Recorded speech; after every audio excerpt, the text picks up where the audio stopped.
Also,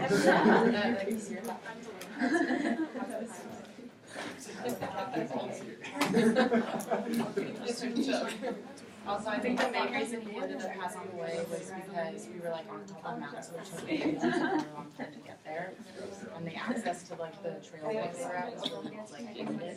So that's going to do with us as well. Just timing.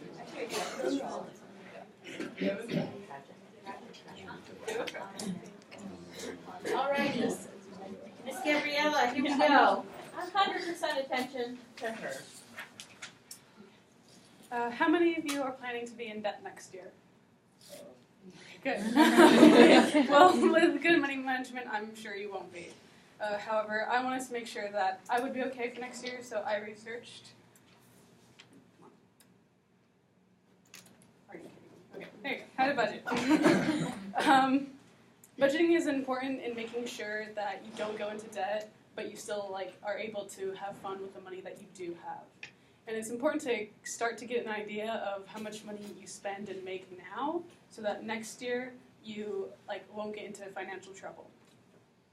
The 4 main steps of budgeting are calculating income, calculating fixed expenses, calculating variable expenses, and then working with the difference.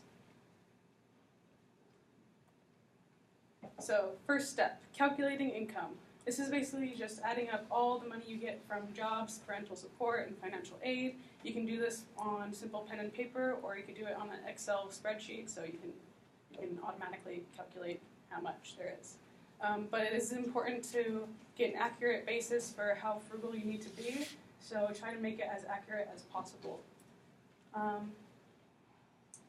Next, this is an example of someone calculating their income for the month.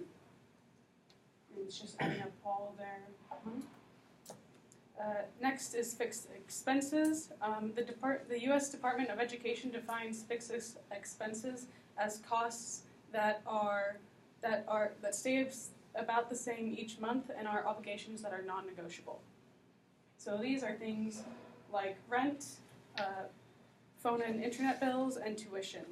Another part of this should be savings. You do not have to, but it's strongly advised to set an amount of money to set aside each month, so that it can be your emergency money for if you missed a paycheck, or if your car breaks down and you have emergency money on hand with savings.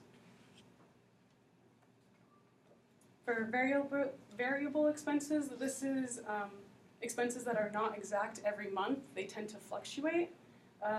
And this gives you room to spend less and save more, and this can be the difference of going under or going over your budget.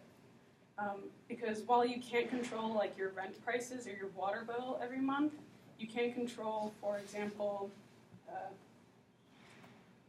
how much you eat or what you eat, or you can do as Hitha Hergaz, author of Black Market Millions, advises, and you can cut down on the price of books by buying used or ebook textbooks.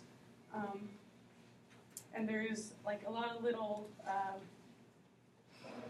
tips on how to save money for everything. And this is an example of someone calculating their income, calculating their fixed expenses, variable expenses, and then finding what is left remaining. Now the difference is all income minus all expenses, and this is basically what is left over. And if you budget correctly, you should be in the positive, you should have money left over. But if you do not, that means you're in the negative, and that means you have to pull from your savings, which is not a good thing. But if you do have money left over, you can either put it more into more savings, or maybe invest it, or like Karen Blumenthal of Wall Street Journal estimates, since Karen Blumenthal of Wall Street Journal estimates college students spend around $1,000 to $2,000 a year for personal expenses, which is basically just going out with friends and extracurricular activities. So you're much more likely to treat yourself. And hopefully you do this in a financially responsible way. So there's many ways that you can cut down on these costs. For example, you could use coupons when eating out with friends, or you could do as Joe Dominguez, author of Your Money or Your Life, advises, and to like buy clothes only when they are on clearance or sales, or to wear clothing until it is actually worn out and then replace it, and not just keep buying things for no reason. And thankfully, because we are Cal Poly students, we do not have to pay for the gym or public transit. So there are many ways that you can save money, but one of the easiest ways to get into financial trouble is to not keep track of your money at all. And while you're on a college student income, please, please make yourself a budget.